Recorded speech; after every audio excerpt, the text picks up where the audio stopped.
Puissance électrique d'une petite ville, et c'est comme ça qu'on arrive juste, grâce à l'énergie solaire, à être autonome en électricité. On stocke l'électricité pendant la journée dans des batteries, on la restitue pendant la nuit quand on n'est pas éclairé. Over. Thomas Pesquet qui passe dans la station ISS et qui parle sur VHF. Bonjour Jonathan, quand on transpire, déjà c'est intéressant parce que la sueur reste sur la peau, en fait ne s'écoule pas évidemment, donc ça crée comme une couche isolante. De courir près d'une serviette et de s'essuyer. Après la... Ah, c'est parti. Pratique, mais ça la prévient. Over.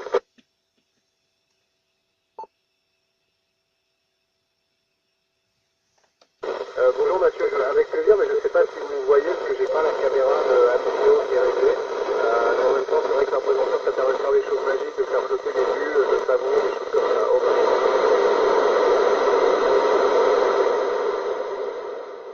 Pas évident, l'effet Doppler m'empêche d'écouter complètement la conversation. Bonjour Gaëtan, oui, c'est exactement la même chose, c'est la même nature physique, c'est de la chute libre en fait, la chute libre à bord d'un avion ou la chute libre autour de la Terre, autour de la Terre dans une station spatiale, c'est exactement la même chose. La grande différence c'est qu'ici ça dure 6 mois, dans un avion les paraboles durent 20-22 secondes. Over.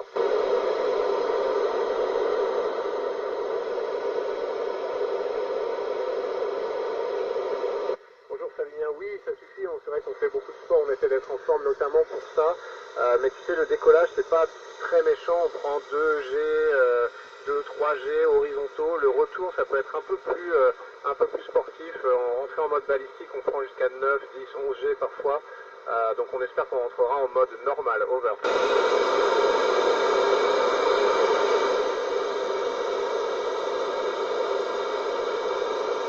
Bonjour Yann, bonne question. Écoute, tout le principe ici, c'est qu'il y a des phénomènes physiques ou biologiques qui sont cachés, masqués sur Terre par la pesanteur, qu'on ne peut pas supprimer sur Terre. Nous, on peut y avoir accès. Un exemple, c'est pour faire des alliages de métaux, plutôt que les métaux se sédimentent en fonction de leur masse volumique, nous, on peut observer finement vraiment comment ils se mélangent entre eux.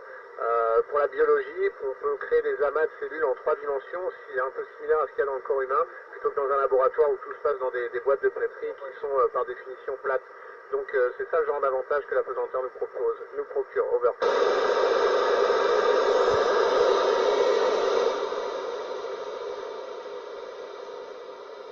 Bonjour Gaëtan, écoute, on est protégé par le blindage de l'ISS, mais c'est vrai qu'on prend quand même plus de doses de radiation que les gens qui restent sur Terre. Pour les éruptions solaires normales, on va dire, on ne voit pas tellement la différence. Les scientifiques nous suivent au sol, on a des détecteurs de radiation.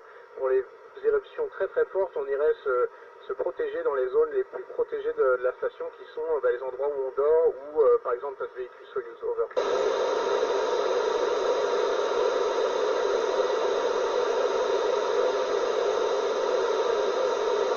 Bonjour Nathalie, écoute, c'est une question liée à la précédente. On est protégé par du blindage métallique tout simplement, hein.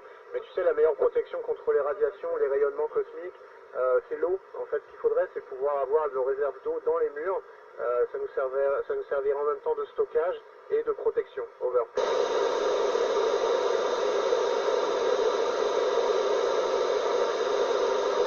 Bonjour Gaëtan, on a une formation Alors on n'est pas médecin évidemment, il y a certains d'entre nous étaient médecins dans leur vie d'avant, mais moi je ne le suis pas. Par contre on a une formation assez poussée en soins d'urgence. Par exemple on pourrait être amené à procurer tous les soins à un collègue qui serait malade ou qui serait blessé. On espère que ça n'arrivera pas. Si vraiment on a un gros problème, on appellerait le centre de contrôle avec des médecins qui nous aideraient à distance. Et puis si vraiment on a un très gros problème, et ça on croise les doigts, on n'aurait pas d'autre solution que redescendre au sol. Over.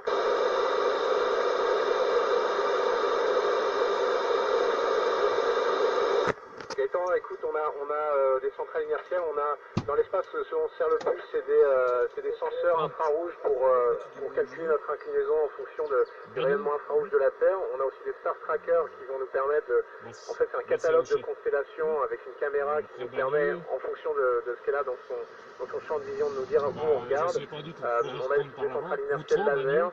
On a vraiment beaucoup de systèmes qui nous permettent de contrôler et d'orienter la station spatiale. Over.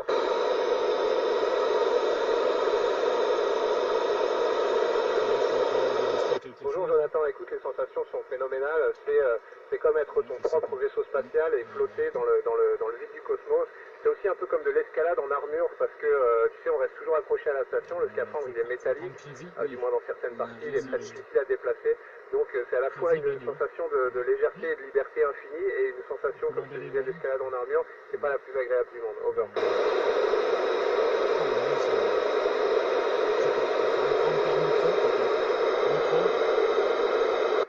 Écoute Mathieu, souvent au début de la mission, il y a des gens, il y a 30, 25, 30% des gens qui sont malades, même des astronautes professionnels.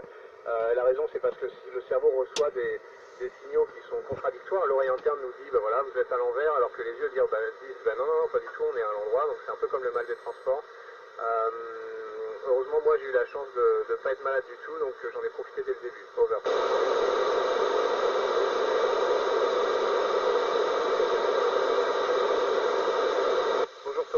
Oui, il peut y avoir des conflits entre nous, alors on essaie de faire attention, on essaie de travailler en bonne intelligence, mais c'est vrai que voilà, c'est la glace on endroit en face de là où moi je mets mon laptop, ça peut être un problème. On essaie de beaucoup communiquer, et puis on est sélectionné pour ça. La sélection d'astronautes, elle sert à aussi trouver des gens qui savent travailler en équipe et qui sont patients, qui savent communiquer. Over.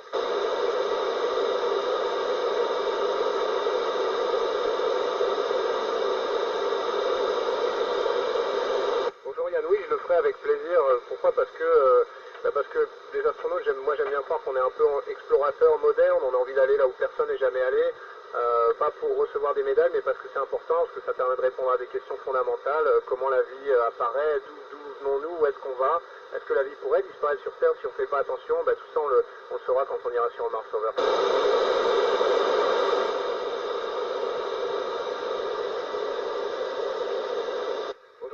Écoute, on le ressent très simplement, on s'y habitue, tu sais, l'être humain rend tout normal pour pouvoir vivre dans un environnement comme ça. Moi, c'est devenu mon quotidien, et c'est vrai que maintenant, de voir la Terre à 450 km d'altitude, de voir la Lune qui nous suit dans notre vol orbital, et de me déplacer en volant partout dans la station, c'est devenu complètement normal pour moi.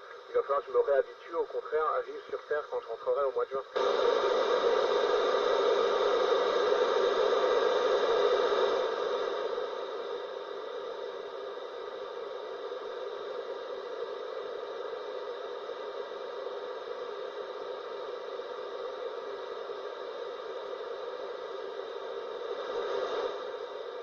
Merci à tous, c'était un plaisir d'être avec vous aujourd'hui.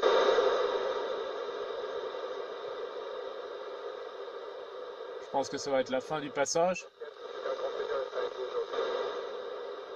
On entend l'effet Doppler, le décalage en fréquence et la station ISS qui s'éloigne. Voilà, super enregistrement aujourd'hui donc du 27 avril 2017. Un passage très constant sur 145 800. Dommage qu'il y avait un marcheur qui m'a demandé sa route, mais très beau document. Bravo à moi-même. À bientôt.